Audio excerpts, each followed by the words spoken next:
என் கையால் சாலு வாங்க மறுத்து பெப்சி தலைவர் கையால் சாலு வாங்கின ஆர்கே கண்ணனுக்கு நன்றி. எல்லா நிகழ்ச்சியும் சொல்லுங்கள் சார் வரமாட்டாருங்கிறேன் கொஞ்சம் நான் இங்கே சொல்லிக்கிறேன். தடிக்கணும் தான் பேரஸ் தாங்கிறீங்க சொல்லிக்கிறேன். நடிகர் ஆகிட்டாராம் அவர். அந்த டைரக்டர் மனதில் இருந்தால் நம்ம மதிச்சிருப்பார். நடிகர் ஆகிட்டார்ல, அப்படித்தான் இருக்கும். இந்த நிகழ்வு நம்ம இயக்க சங்கத்துக்கு படம் வெளியிட்டது மட்டும் இல்லை, இது போகி படத்தின் வெற்றி விழா. நான் அன்றைக்கி தயாரிப்பாளர் இயக்குனர் அவரே சில விஷயங்கள் அவருக்கு கொஞ்சம் மனம் வருத்தம் இருந்தாலும் படத்தின் வெற்றி அளவில் அவர் ஹாப்பியாக தான் இருக்கார். இன்றைக்கி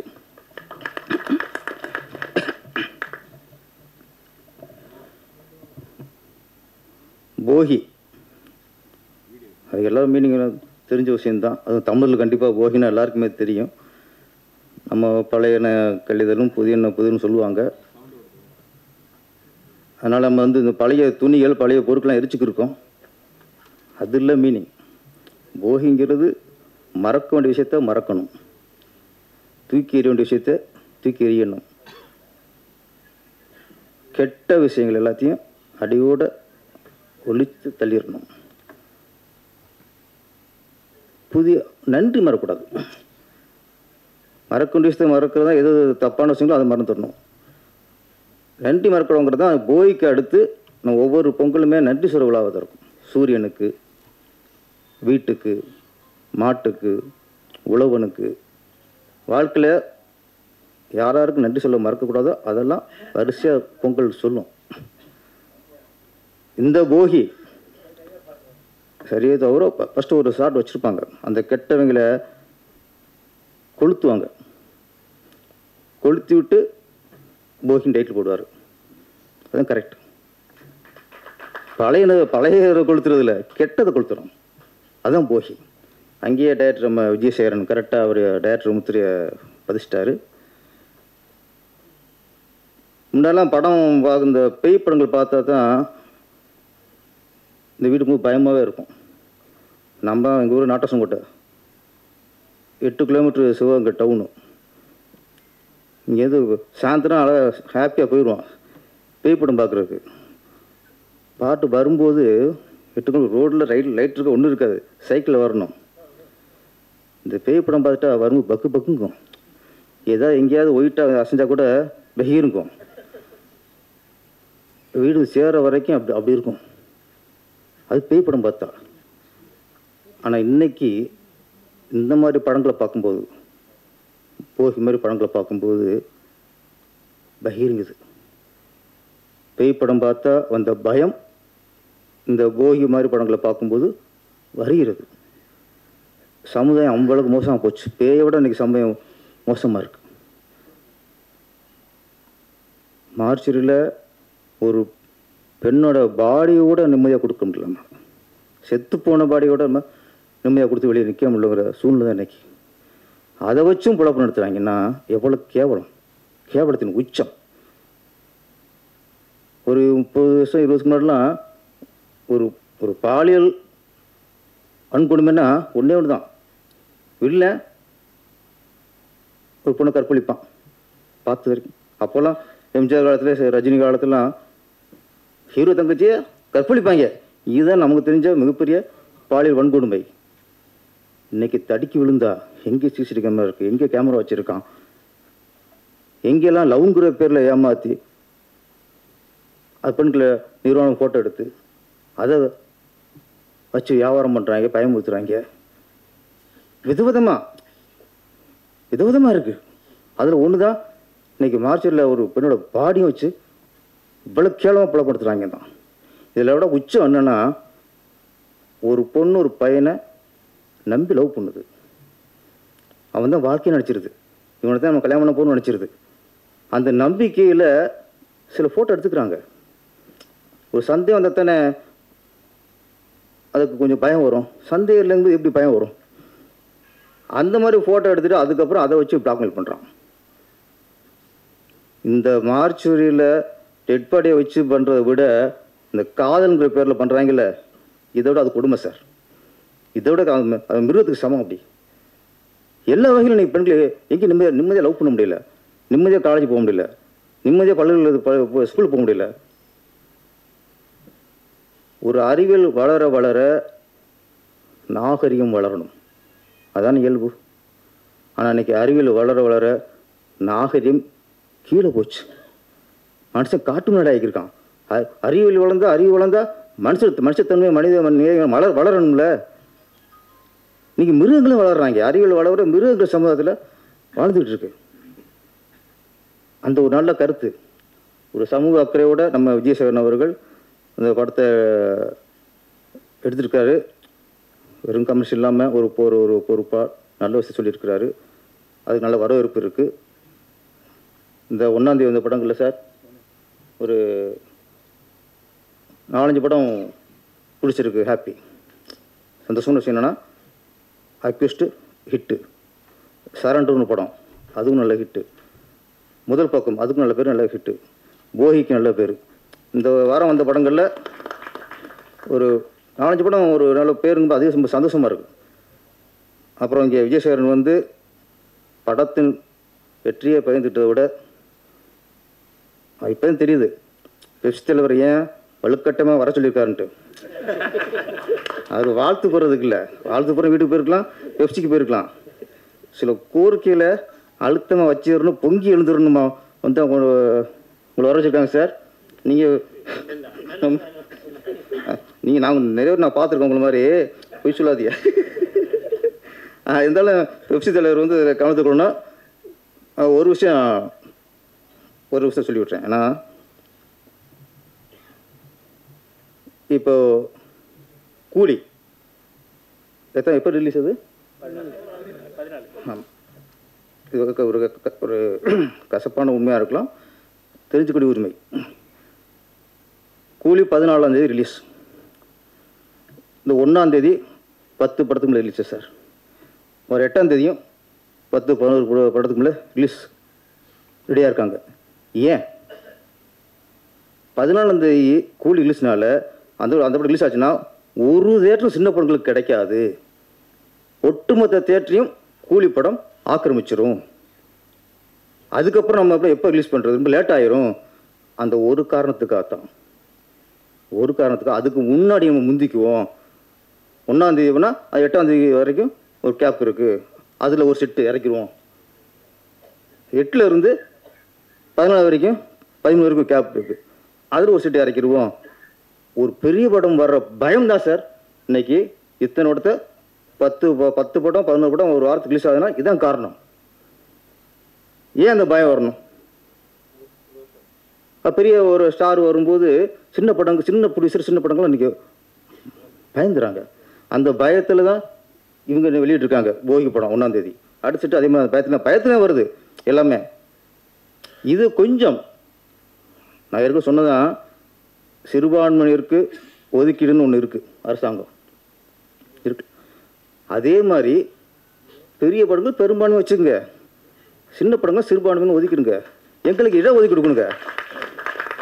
ஒரு மாலில் 10 தேட்டர்னா நீ 8 தேட்டரு அந்த பெரும்பான்மைன்னு சொல்கிறாங்கல்ல பெரிய படங்கள் நீங்கள் ரிலீஸ் பண்ணுங்க.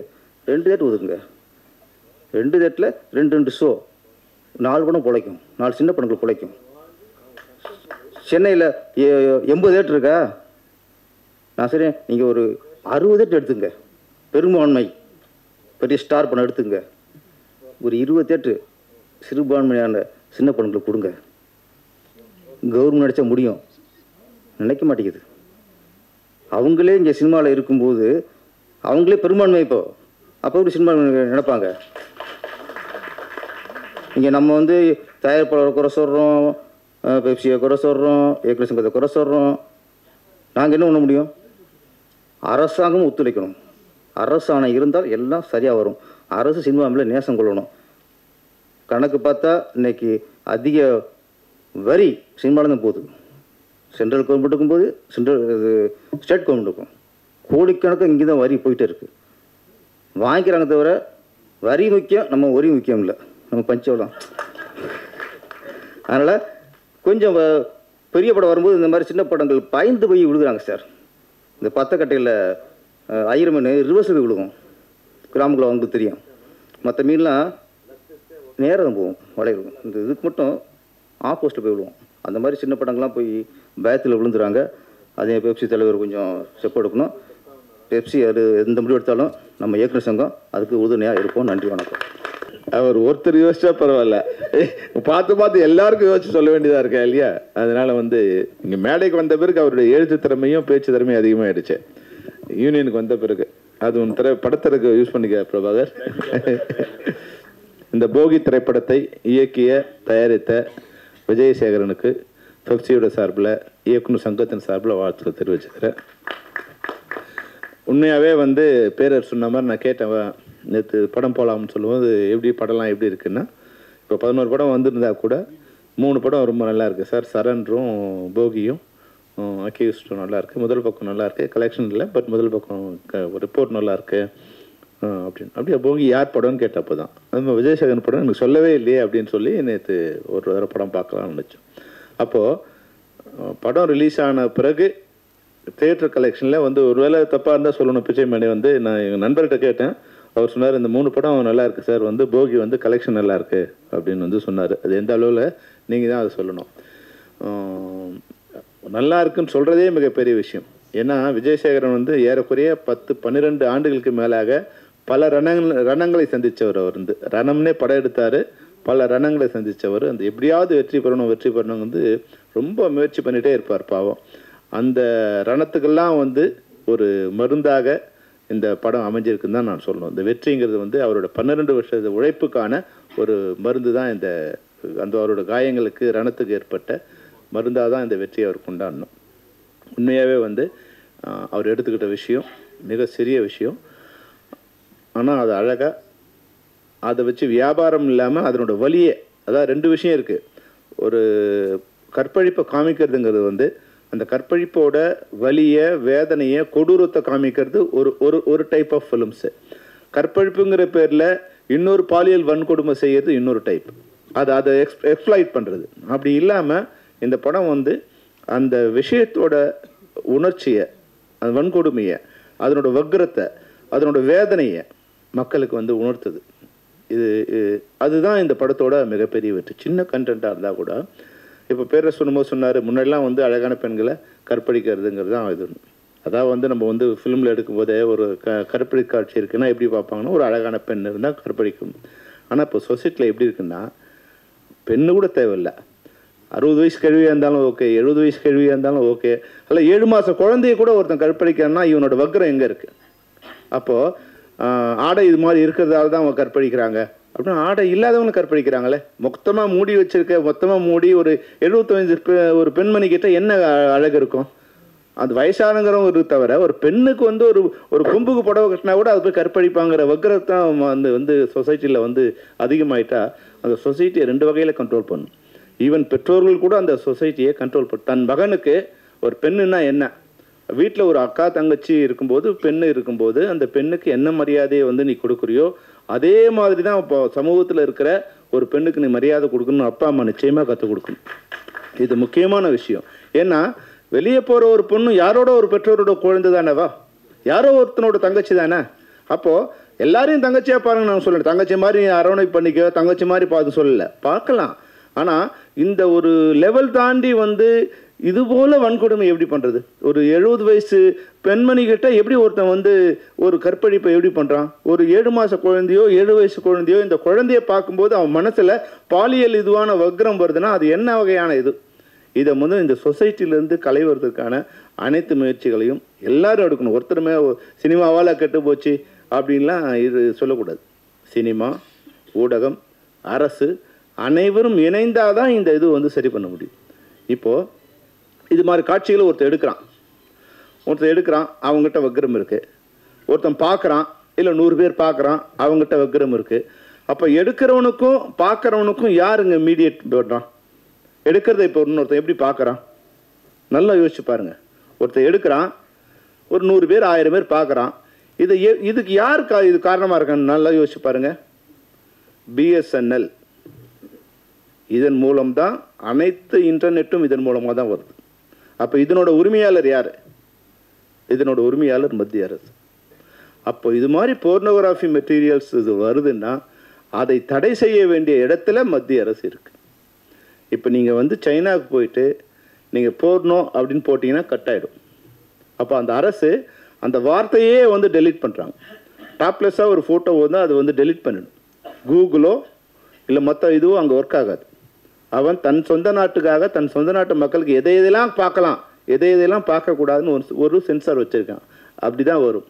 ஆனால் இந்தியா எப்படி இருக்குன்னா உலகத்தோட கழிசடைகளை இங்கே கொட்டலாம், எதை ஒன்றாலும் இங்கே வந்து கொட்டலாம். அப்போ அது ஓப்பனாக இருக்குது. அதை முதல்ல சரி இது பண்ணும். இப்போ மனசில் வந்து இங்கே கீழே வந்து நெருப்பு எரிஞ்சிட்டே இருந்தால் மேலே இருக்கிற தண்ணி கொதிச்சுட்டே இருக்கும். அப்போ வக்கரத்துக்கான எல்லா விஷயங்களையும் இந்த சமூகத்துக்கு நீங்கள் கொடுத்துட்டே இருந்தீங்கன்னா வாயால் சொல்ல கூச மாதிரியான விஷயங்கள் வந்து பப்ளிக்காக இருக்குது. இந்த ஃபோனில் இப்போ எடுத்து உங்களுக்கு காமிக்கிறேன். நான் இதை பார்க்கக்கூடிய இதுவும் கொடுத்துட்டு கெட்டதையும் கொடுத்துட்டு நீ பார்க்காதன்னா எப்படி இது சாத்தியம்? அப்போ எங்களுக்கு மட்டும்தான் வந்து பொறுப்பு இருக்கா? அரசுக்கு பொறுப்பு இல்லையா? இதை கொடுக்குறவங்களுக்கு பொறுப்பு இல்லையா? அது நிச்சயமாக இருக்குது. அந்த கொதிநிலையை கண்ட்ரோல் பண்ண வேண்டியது அரசோட வேலை. நான் வந்து சினிமாலாம் யோக்கியம், நீங்கள் அரசு மேலே குறை சொல்லிட்டு எஸ்கேப் ஆகிறோம் நீங்கள் நினச்சக்கூடாது. சினிமாவிலும் அது போன்ற காட்சிகளை தவிர்க்கணும். ஒரு காட்சியை வந்து ஒரு சந்தோஷத்தை ஒரு அழகுணர்ச்சியை காமிக்கிற மாதிரி தான் திரைப்படங்கள் அமையணுமே தவிர ஒரு வல்கரையோ ஒரு பாலியலை வந்து ஆமோதிக்கிற மாதிரியோ இல்லை அதை வந்து வரவேற்கிற மாதிரியான காட்சிகள் இருக்கக்கூடாதுங்கிறது எந்த கருத்து வேறுபாடும் இல்லை. வியாபாரத்துக்காக எந்த மாதிரியான விஷயங்கள் பண்ணலாங்கிறது நான் சொல்லவே இல்லை. திரைப்படத்துறையிலும் ஒரு தணிக்கை வேணும், சுய தணிக்கை வேணும். முதல்ல தணிக்கைங்கிறது வேற விஷயம், சுய தணிக்கை வேணும். எது மாதிரியான விஷயங்களை சொல்லலாம் அப்படிங்கிற விஷயம். நீ போய் 70 வயசு ஒரு பெண்மணியை கற்பழிச்சு சரின்னு ஒருத்தர் சொல்ல முடியுமா? அது மாதிரி காட்சிகள் வருதா படத்துங்கள?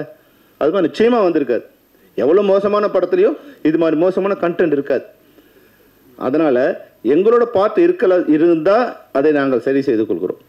ஆனால் இதனுடைய பெரும்பான்மையான பங்கு இது அரசுகிட்ட தான் இருக்குதுன்னு நான் நினைக்கிறேன். இன்றைக்கி ஏறக்குறைய 10,000க்கும் அதிகமான சைட் இருக்குது. 10,000க்கும் அதிகமான சைட் இருக்குது. 24 மணி நேரம் போர்னோகிராஃபி வந்துன்னே இருக்குது. இப்போலாம் நான் ஏற்கனவே நிறைய தடவை சொல்லியிருக்கேன். முன்னாடிலாம் வந்து குழந்தைங்க வீட்டை விட்டு வெளியே போனால் அப்பா அம்மா பயப்படணும், ஐயோ குழந்தைங்க காணுமேன்னு பயப்படணும். ஆனால் இப்போ குழந்தைங்க ரூமுக்குள்ளே போய் கதவை சால் போட்டால் பயப்பட வேண்டியிருக்கு. அவங்க ஃபோனோடு போயிட்டு ரூமை கதவை சாத்தினாங்கன்னா அப்பா அம்மாவுக்கு பயமாக இருக்குது. ஏன்னா அப்பா அம்மாவுக்கு தெரியும் எவ்வளோ அதில் வந்து ஆபத்து இருக்குன்னு தெரியும். அப்போ அந்த ஆபத்துகளை சரி செய்ய வேண்டிய இடத்துல யார் இருக்காங்களோ அவங்க அதை சரி செய்யும். அதை நிச்சயமாக இந்த படத்தின் மூலமாக என்னெல்லாம் கொடுமை இருக்குன்னு நாங்கள் காமிச்சிடுறோம். இந்த கொடுமையை இது புதுசானது இல்லை. ஏற்கனவே பல்வேறு விஷயங்களில் பல்வேறு ஆர்டிஸ்ட் வரும்போது இது மாதிரி நடந்திருக்குன்னு வந்து சில பேர் அதை வியாபாரம் பண்ணியிருக்காங்க. அது யூடியூப்பில் வந்து கொஞ்சம் பேர் அது வியாபாரமாக அவங்கள பண்ணாங்க இவங்கள பண்ணாங்க அப்படின்னு. பிணத்தை கூட புணரக்கூடிய காம வெயின்குள்ள நாடு அப்படிங்கிற ஒரு நிலை போய் அதை ஒருத்தர் வியாபாரமாக பண்ணக்கூடிய இடத்துல கூட வந்துட்டோங்கிற ஒரு அடுத்த லெவலுக்கு கூட இந்த நாடு போயிடுச்சுங்கிற போது நிச்சயமாக அதை சரி செய்ய இடத்துல திரைப்படம் துறையும் இருக்குது, அரசும் இருக்குது, மக்களும் இருக்காங்க. அதுக்கு ஒரு விழிப்புணர்ச்சியாக இந்த திரைப்படம் அமைஞ்சிருக்கு. விஜயசேகரன் வந்து அவருடைய கருத்துக்களை ரொம்ப சொன்னார், வேதனையை சொன்னார். ஏன்னா விஜயசேகர் வந்து எப்பவுமே வந்து ஒரு ரௌத்திரமான ஒரு நபர். அவர் வந்து அந்த எப்படி வந்து போகி திரைப்படத்தில் கெட்டவைகளை போட்டு எரிச்சாரோ அது மாதிரி கெட்டவைகளுக்காக எதிர்த்து போராடக்கூடிய அவர் எந்த நிலையில் இருந்தாலும், ரொம்ப சிரமமான நிலையில் இருந்தாலும் நல்ல நிலையில் இருந்தாலும் அதை எதிர்த்து போராடிட்டே இருக்கக்கூடிய. அதனால தான் இன்றைக்கி அவரோட வார்த்தை வந்து எனக்கு வந்துடுச்சு. ஆனால் இங்கே இருக்கிற எல்லா இயக்குனரோட வாழ்க்கைங்கிறது நிச்சயமாக வந்து அதை சரி பண்ண வேண்டிய இடத்துல யார் இருக்காங்கன்னா இப்போ வந்து தயாரிப்பாளர்கள் தான் இருக்காங்க.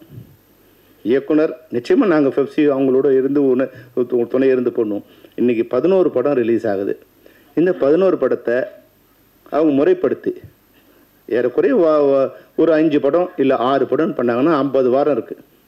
முன்னாடிலாம் வந்து ஒரு கட்டுல் இருந்தது, தயாரிப்பாளர்கிட்ட ஒரு கட்டுக்கோப்பாக இருந்தாங்க. தயாரிப்பாளர் சங்கம் ஒரு கட்டுக்கோப்பான ஒரு இடத்துல இருந்தது. அப்போது பெரிய படங்கள் வந்து எப்போ ரிலீஸ் பண்ணணும், சின்ன படங்கள் எப்போ ரிலீஸ் பண்ணணும் அப்படிங்கிற இடத்துல அந்த வியாபாரம் தயாரிப்பாளர் சங்கத்தில் தயாரிப்பாளர்கிட்ட இருந்தது. ஆனால் இன்றைக்கி அது இல்லை. 9 மணி ஷோக்கெலாம் யாராவது வருவாங்களா? 9 மணி ஷோக்கு யார் வருவாங்க? எந்த பொறுப்பும் இல்லாமல் இருக்கிறவங்க. அதாவதுன்னா ஒரு டீனேஜ் ஸ்டூடெண்ட்ஸ் 9 மணிக்குள்ளே வருவாங்க. யார் மிட் நைட்டுக்கு அப்புறம் படம் பார்க்க போவாங்க? அடுத்த நாள் வேலை இல்லாதவங்க படம் பார்க்க போவாங்க. ஆனால் இப்போ நம்ம படத்தை பார்க்க வரவங்களாம் யார்? ஒரு சின்ன படம் கண்டென்ட் வைஸ் யாருக்காக படம் எடுக்கிறாங்க? அது வந்து ஒரு மிடில் ஏஜில் இருக்கவங்களுக்காக, இல்லை பொறுப்பான குடும்பத் தலைவர்களுக்காக, இல்லை ஒரு குடும்பத்தினர் பார்க்குற மாதிரியான படங்கள் தான் இந்த கண்டென்ட் வைஸ் இருக்கும். ஆனால் இவங்களை எப்போ படம் பார்க்க முடியும்? ஒரு 11:30 ஒரு 11 o'clockலேருந்து நைட் 9 o'clock 10 o'clock வரைக்கும் தான் அந்த டைமில் தான் இவங்க படம் பார்க்க முடியும். ஆனால் அந்த நேரங்களில் படமே போடாமல் உங்கள் படத்தை போட்டோம் ஆள் வரல க்ளோஸ் பண்ணிட்டோம், உங்கள் படத்தை போட்டோம் ஆள் அதாவது நாம்கே வசன் சொல்கிறது இல்லையா, பேரளவில் வந்து போட்டோம் ஆடியன்ஸ் வரல அதனால் போடல. அப்படி இருக்கக்கூடாது. என் படம் எப்போ ஓடுதுன்னு எனக்கே தெரியாத போது ரசிகர்களுக்கு எப்படி தெரியும்? போகிங்கிற திரைப்படம் எங்கே ஓடுதுன்னு இப்போ விஜயசேகர் தெரியுமான்னு கேளுங்க. இந்த ஷோ பணம் கட்டியிருப்பார், நாளைக்கு சொல்லுவாங்க இதில் அந்த கியூப்ல இருந்து, இல்லை சார் நேற்று உங்கள் ஷோ கேன்சல் ஆகிடுச்சு. அப்போ தான் தெரியும் தயாரிப்பாளருக்கு நம்ம படம் அங்கே ஓடலன்னு. இது மாதிரி கேவலமான இடத்துல தான் இன்றைக்கி இண்டஸ்ட்ரி இருக்குது. அந்த தயாரிப்பாளர்களுக்கு முன்னாடி நாங்கள் படம் போட்டோம்னா எங்கள் படம் 60 தேட்டரு தான், 60 தேட்டரில் படம் ஓடுன்னு எங்களை சொல்ல முடியும். அவர் சொன்ன மாதிரி இப்போ தேட்டரில் வந்து நம்ம ஃப்ளெக்ஸை ஓரமாக வச்சுட்டு கல்யாண் ஜுவல்லரி ஃப்ளெக்ஸை அதிகமாக வச்சுருக்காங்க. இது என்ன கேவலமான இதுவாக இருக்கு பாருங்க. திரையரங்கம் எதுக்காக இருக்கு? திரைப்படங்கள் வர உங்கள் படத்தில் உங்கள் தேட்டரில் எந்த படம் ஓடுதுன்னு சொல்கிறது தானே உங்கள் இது இருக்குது. ஆனால் அதுக்கே வந்து உங்கள் படத்தில் ஓடுனா சின்னதாக எங்கே ஒரு மூலையில் வச்சுவோம், அதுக்கு நம்ம பணம் கட்டணும்.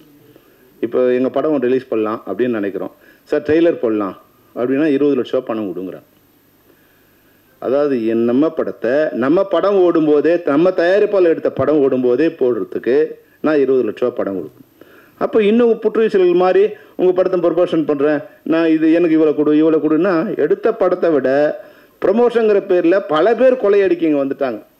அப்போ யாருக்கிட்ட பணம் கொடுத்தா நம்ம படம் ப்ரொமோஷன் எதத்தின்னா பெத்தம் தெளியா அப்படிங்கிற நிலை அறியாத தயாரிப்பாளர்கள் இருக்கிறதால, அந்த மாதிரி சூழ்நிலை தயாரிப்பு இருக்கிறதால வரவங்கட்டெல்லாம் வந்து உனக்கு 50,000 கொடுத்தா அவங்க விளம்பரத்தை பார்த்து யார் வராங்கன்னு தெரியாது. படம் பார்க்க வரும்போது 10 பேர் 5 பேர் 20 பேர் இருந்தால் இந்த ப்ரொமோஷன்லாம் யாருக்கிட்ட இவங்க போய் ப்ரொமோஷன் பண்ணாங்கன்னு தெரியாது. இப்போ இதை சரி செய்ய வேண்டிய இடம் வந்து ஒரு இடம் இருக்குது, அது தயாரிப்பாளர்கள். இப்போது டிமாண்ட் இருக்குது, சப்ளை இருக்குது. சப்ளை 1000 திரைப்படங்கள் இருக்குது, இங்கே 5 கோடி பேர் படம் பார்க்க தயாராக இருக்காங்க. இதை சரி பண்ணக்கூடிய இடம் என்ன? எப்படி படம் பார்க்கறது? இந்த 1000 திரைப்படங்களை பணமே கொடுக்காம என் படத்தை போடுன்னு சொல்கிற நிலையில் இருந்தால் கூட, ப்ரொடியூசர் இருந்தால் கூட, அதை பார்க்க இன்றைக்கி ஓடிடி வராங்களான்னா இன்னும் அவங்கள போய் உருவணும். நீங்கள் சார் என் படத்தை பாருங்கள், படத்தை பார்த்து ஃப்ரீயாக போடுங்க, பணமே கொடுக்க வேண்டாம், உங்கள் ஓடிடிலையாவது போடுங்க. அதுக்கு அவன் சொல்கிறான் பார்த்துட்டு போடுறோம். எப்படின்னா பசி எடுக்கும்போது எல்லாத்தையும் நம்ம வந்து ஒரே ஒரு மீன், நாங்கள் வந்து அசிஸ்டன்ட் டைரக்டராக இருக்கும்போது ஒரு மீன் துண்டு வைப்பான் சாப்பாட்டில், அது ஃப்ரீயாக வச்சுருவான். அந்த மீன் துண்டை பார்த்துட்டே சாப்பிடுவாங்க. ஏன்னா அது சாப்பிட்டுட்டு அப்புறம் சாப்பிட முடியாது, சாப்பாடு இதுவாக இருக்காது. அப்போ ஒரு சின்ன பீஸ் எடுத்து அந்த முள்ளை கூட நிறைய தடவை திருப்பி நக்கிக்கிட்டு இருக்குது. அங்கே அசிஸ்டன்ட் டைரக்டராக இருக்கும்போது அவன் டைரக்டர் ஆகிட்டோம், வந்து சின்ன ஒரு கல்யாணத்துக்கு போனோம், 60 வகை சாப்பாடோடு இருக்குன்னா சும்மா ஒன்று ஒன்றா எடுத்து அப்படி சாப்பிட்டுட்டு தள்ளி விட்டுட்டோம். அப்போது ஓவர் சப்ளை இங்கே வந்து குப்பைக்கு போயிடுது. அப்போ இங்கே வந்து படம் இல்லாத போது நம்ம படத்தை போட்டு ஓட்டிகிட்டு இருந்த கஷ்டமாக படம் கொடுங்க, நம்ம படத்துக்கு படம் கொடுத்து பணம் வாங்கி, பணம் கொடுத்து நம்ம படத்தை வாங்கி அவங்களே போஸ்டர் ஒட்டி அவங்களே வியாபாரம் பண்ணி நம்ம பணம் கொடுத்த காலம் ஒரு காலம். அப்போது டிமாண்ட் இருந்தது, சப்ளை கம்மியாக இருந்தது. இப்போது நம்மளே படத்தை கொடுத்துடணும், ஃப்ரீயாக கொடுத்துடணும். இதை வந்து ப்ரொமோஷன் பண்ண பணம் கொடுத்துடணும், நம்மளே வந்து ஃபோட்டோ கார்டு கொடுக்கணும், நம்மளே ஃப்ளெக்ஸ் கொடுக்கணும், அதை ஒட்டுறதுக்கு நம்மளே காசு கொடுக்கணும். அதை ஒட்டினானே இல்லைன்னு பார்க்க நம்ம ஆளை வைக்கணும். ஆனால் அங்கே போய் பார்த்தா ஃப்ளெக்ஸ் இல்லை. ஏன்னா அவர் சொல்லுவார், இல்லை சார் 10 படம் வருது, உங்கள் படத்தை எங்கே வைக்கணும்னு தெரில, இப்படிங்கிற நிலைமை இருக்குது. இது சரி, அவர் சொன்னது நாங்கள் வந்து அவர் என் மேலே இருக்க அன்பில் இல்லை என் மேலே இருக்க நம்பிக்கையில் அது சொன்னார். நிச்சயமாக நான் அதை பண்ணுவேன். ஆனால் இதை யார் பண்ணணும்? தயாரிப்பாளர் சங்கங்கள் தான் பண்ணணும். அவங்க தான் இது சரி பண்ணணும். அவங்க சரி பண்ணுறது மூலமாக தான் இன்றைக்கி ஏறக்குறைய இங்கே வந்து 200 டைரக்டர்ஸ் உட்காந்துருக்காங்க. இவங்க எல்லாம் விஜயசேகர் மாதிரியே வந்து போராடிட்டே இருக்காங்க, கடந்த 10-15 வருஷம் போராடிட்டே இருக்காங்க. அவங்கள்ட்ட தயாரிப்பாளராக வராங்க. ஆனால் தயாரிப்பாளருக்கு ஒரு கேரண்டி என் மேலே கொடுக்க முடியுமா? இப்போ முன்னாடி வர தயாரிப்பாளர் லாபம் வருமானு கேட்ட தயாரிப்பாளர், இப்போ வர தயாரிப்பாளர் என்ன கேட்குறாங்கன்னா என் படத்தை ரிலீஸ் பண்ண முடியுமா? இதுதான் உண்மை. அப்போ ரிலீஸாவது பண்ண முடிஞ்சால் போதுங்கிறாங்க தயாரிப்பாளர். ஆனால் அது கூட இன்னைக்கு பண்ண முடியாமல் சூழ்நிலை தமிழ் இண்டஸ்ட்ரி இருக்குது. அதுதான் அதனுடைய கோபத்தோட வெளிப்பாடு தான் விஜயசேகரனோட அந்த வேதனையான வார்த்தைகள். அதை நிச்சயமாக அதையெல்லாம் சரி பண்ணணும் தான் நான் நினைக்கிறோம். தயாரிப்பாளர் சங்கங்கள் ஒன்றிணைந்து, தொழிலாளர்கள் ஒன்றிணைந்து, நடிகர்கள் ஒன்றிணைந்து ஒரு அமைப்பாக இருந்து நம்ம நான் வாழ்ந்தா போதும்னு இப்போ மேலே வந்தோடனே கொஞ்சமே நினைக்கிறேன். நான் வாழ்ந்தா போதும் அப்படி இல்லை. எம்ஜிஆர் ஒரு சொன்ன உதாரணத்தை நான் சொல்ல விரும்புகிறேன். எம்ஜிஆர் படம் ஓடும்போது அவர் சொன்னாராம், நம்ம கடை கலெக்ஷன் ஆயிடுச்சுங்க, இல்லை அந்த டிக்கெட் இது வச்சா, கேன்டீனில் நல்லா வியாபாரம் வச்சா, பார்க்கிங்கில் டிக்கெட் இது வச்சா, பார்க்கிங் பண்ணானா, போஸ்ட் ஓட்டணும் வச்சா. அப்போது தன் திரைப்படங்களை விநியோகஸ்தர்கள், திரையரங்க உரிமையாளர்கள், திரையரங்கத்தில் இருக்க கேன்டீனு, திரையரங்கத்தில் இருக்க பார்க்கிங், ஒரு சைக்கிள் பார்க்கிங் வச்சணும், போஸ்ட் ஓட்டணும், இவன் எல்லாம் கூட நல்லா இருக்கணும். அப்போது அடுத்த படத்தை நான் இவ்வளோ சம்பளம் ஏற்றலான்னு சொல்லும்போது, வேண்டாம் எனக்கு இவ்வளோ இருந்தால் போதும், அந்த லாபம் சரிசீரமாக எல்லாரையும் கொண்டு சென்றடையணும் அப்படின்னு நினச்ச ஒரு எம்ஜிஆர். அதனால தான் மறைந்தும் வாழ்ந்துக்கிட்டு இருக்கார் எம்ஜிஆர். இன்னைக்கு போன படம் 100 கோடி கலெக்ஷனா, என் சம்பளம் 100 கோடி அப்படின்னு ஆயிடுச்சுன்னா, அந்த படம் மாதிரி வெற்றி அடைஞ்சாதான் இந்த படம் 100 கோடி கலெக்ட் பண்ணும். ஒரு பிரம்மாண்டமான வெற்றி அடையும் போது அந்த படம் 100 கோடி கலெக்ட் பண்ணுது, கரெக்டு. அடுத்த படத்தோட பட்ஜெட்டை நீ 100 கோடி வச்சுட்டீங்கன்னா அந்த படம் மாதிரி இந்த படம் ஓடுவான். அது அப்படி எப்படி ஓட முடியும்? அப்போ கதை கேட்க வரும்போது இன்னைக்கு ஒரு கதை கேட்க சொல்ல வரும்போது நடிகர்கள் என்ன சொல்றாங்கன்னா, சார் பட்ஜெட் 100 கோடியில் சொல்லுங்கிறார். கதை சொல்றது வர்றா, நான் பட்ஜெட்ல 100 கோடி சொல்ல வர்றதா? என்னன்னா இவரோட காம்படிஷனா இவர் நினைக்கிற ஆள் 100 கோடியில் இருக்கார் அவர். அப்போ நான் அவரை மாதிரி என்னோட படம் வேணும். முதல்ல கதையை கேட்போம், அந்த கதைக்கு 100 கோடி செலவு பண்ணால் பரவாயில்ல, அது உங்கள் இஷ்டம். அது மாதிரி இந்த கதைகள் இருந்தால் பரவாயில்ல. ஆனால் கதை சொல்ல வரும்போது 100 கோடியில் கதை சொல்லுங்கன்னு சொல்கிற மாதிரி இருந்தால் அது சரியாக வராது. அதை சம்பந்தப்பட்ட அனைவரும், நாங்கள் முதல்ல எங்களது கூக்குரலாக இருந்தது, புலம்பலாக இருந்தது. அப்புறம் நாங்களே அதை செய்கிற மாதிரி இன்ஸ்ட்ரக்ஷனாக மாறக்கூடிய ஒரு கட்டாயம் வந்துடும். இப்போது நாங்கள் தான் தயாரிப்பாளர்களை கூட்டு வரோம். இங்கே இருக்கிற அசிஸ்டன்ட் டைரக்டரும் மேனேஜரும் தான் இன்றைக்கி இண்டஸ்ட்ரியை காப்பாற்றிட்டு இருக்காங்க. மற்ற பேரால் இன்றைக்கி ஏறக்குறைய 250 திரைப்படங்கள் இன்றைக்கி தயாரிக்கப்படுது. இதில் 10 திரைப்படங்கள்லேருந்து 20 திரைப்படங்கள் பெரிய நடிகர்கள், அவங்க கார்ப்பரேட் கம்பெனியோ இல்லை அவங்கள சொந்தம் பண்ணிக்கிறாங்க. மீதி இருக்கிற 225 திரைப்படங்களை உருவாக்குபவர்கள் இங்கே இருக்கிற உதவி இயக்குநர்களும் மேனேஜரும் தான். இவங்க தான் ஊராக போய் தேடி அவங்கள கரெக்ட் பண்ணி ஏமாற்றி பொய் சொல்லி கொண்டு வராங்க. ஏமாற்ற அவங்களை நாசமாக்குறதுக்காக பொய் சொல்லலை, எப்படியாவது கொண்டு வந்துடலாமல் இவனுக்கு ஒரு நம்பிக்கை இருந்த படம் இப்போ போகி இருக்குது, போகி மாதிரி ஓடினா கூட போதும்னு நினைக்கிற மாதிரி இருக்குது. அப்போ அது மாதிரி அவங்கள சரி பண்ணி கொண்டு வராங்க. அப்போ இவங்க தான் இன்றைக்கி இண்டஸ்ட்ரி, இவங்களை நம்பி தான் இன்றைக்கி பெப்சியே இருக்குது. அவங்க ஒரு 30% நம்மளை ஃபீட் பண்ணாங்கன்னா, இந்த 225 திரைப்படம் தான் இன்றைக்கி 25,000 தொழிலாளர்களை காப்பாற்றுறது. இது மாதிரி நம்ம விஜயசேகர் மாதிரியான தயாரிப்பாளர்கள் தான் எங்களை காப்பாற்றுறாங்க. அப்போ அவங்கள காப்பாற்ற வேண்டிய, இல்லை அவங்கள பற்றி கவலைப்பட வேண்டிய ஒரு இடத்துல நாங்கள் இருக்கோம். அதனால தான் இந்த கன்சர்ன். தவிர ஐயோ அவர் வாழ்ந்தார், பெரிய ஆளுகள் பார்த்து ஒரு பொறாமையும் இல்லை, அவங்கள பார்த்து வைத்தறிச்சலோ இல்லை. கீழே இருக்கிறவங்களுக்கு நல்ல படம் எடுத்தால் கூட அவங்களால காப்பாற்ற பண்ண முடியலையே அப்படிங்கிற ஒரு வேதனையில் எங்களுடைய கூக்குரலாகவும் எங்களுடைய புலம்பலாகவும் எங்களுடைய வேதனையாகவும் நாங்கள் சொல்லவே சொல்ல விரும்பணும். பத்திரிகையாளர்களுக்கு சம்மந்தப்பட்டவங்க, தயாரிப்பாளர்களோ அரசோ இல்லை சம்மந்தப்பட்ட வேறு யாரோ, அவங்க எல்லாம் இருந்து அதை சரி பண்ண வேண்டியது இந்த போகி திரைப்படத்தின் மூலம் நான் சொல்ல விரும்புகிறேன். போகி திரைப்படம் வழக்கமாக எங்கள் மெம்பர்களுக்கு அதை இப்போ ஷோவாக தான் ரிலீஸ் பண்ணுவோம். ஆனால் ஏற்கனவே அது வெற்றி படமாக இருக்கிறதால அது வெற்றி விழாவே இது வச்சுக்கலான்னு நான் விஜயசேகர்கிட்ட சொன்னேன். ஏன்னா படம் 3 நாள் வரைக்கும் ஃபுல்லாக போகுதுங்கிற அளவுக்கு அதுவே ஒரு வெற்றி தான். முன்னாடி 100 நாள் ஓடினா தான் எங்களுக்கு வெற்றி.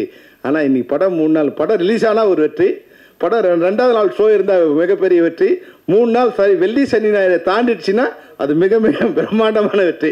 அப்போ இந்த வகையில் போகி திரைப்படம் பிரம்மாண்டமான வெற்றி அடைந்திருக்கு தான் சொல்லணும். 3வது நாளை தொடர்ந்து 4வது நாளும் திரையரங்கில் அந்த படம் ஓடிக்கிட்டு இருக்கு. அந்த வெற்றி அளித்த ரசிகர்களுக்கும் அதுக்கு உதவியாக இருந்த பத்திரிகையாளருக்கும் இந்த நேரத்தை நன்றியை தெரிவித்துக் கொண்டு, பிச்சைமணி அவர்களுக்கும் இதுபோல் நிறைய படங்கள் இருக்குது, நீங்கள் ஒரு தடவை பார்த்து அந்த படங்கள் திரையரங்கு வரத்துக்கு நீங்கள் உதவி செய்ய வேண்டும். நீங்கள் நல்லா இருந்தால் தான் இது மாதிரியான திரைப்படம், ஏன்னா நீங்கள் ஒரு படம் பார்த்து அந்த படத்தை ரிலீஸ் பண்ணியிருக்கீங்க, அந்த வகையில் உங்களுக்கு நன்றி. உங்களை போன்ற பிச்சைமணி மாதிரி இதில் நிறைய பேர் இருப்பாங்க. எப்படி ஒரு நல்ல திரைப்படத்துக்கு நீங்கள் கண்டுபிடித்தீங்களோ அது மாதிரி உங்களை மாதிரி இருக்கிற டிஸ்ட்ரிபியூட்டர்ஸ் கூட எங்கள் யூனியனுக்கு நீங்கள் இன்ட்ரடியூஸ் பண்ணிங்கன்னா அவங்களுக்கு இது மாதிரி 100 படங்கள் எங்ககிட்ட இருக்குது. போகி மாதிரி வந்து வெளியே வர சிரமப்படுற மிக நல்ல திரைப்படங்கள் 100 படங்கள் இருக்குது. அந்த திரைப்படங்களும் வெளியே வரத்துக்கு நீங்கள் உதவி பண்ணணும்னு கூறிக்கொண்டு இந்த நேரத்தில் இங்கு வந்திருக்க உங்கள் அனைவருக்கும் எங்களுடைய நன்றியை தெரிவித்துக் கொண்டு விடைபெறுகிறேன். நன்றி, வணக்கம்.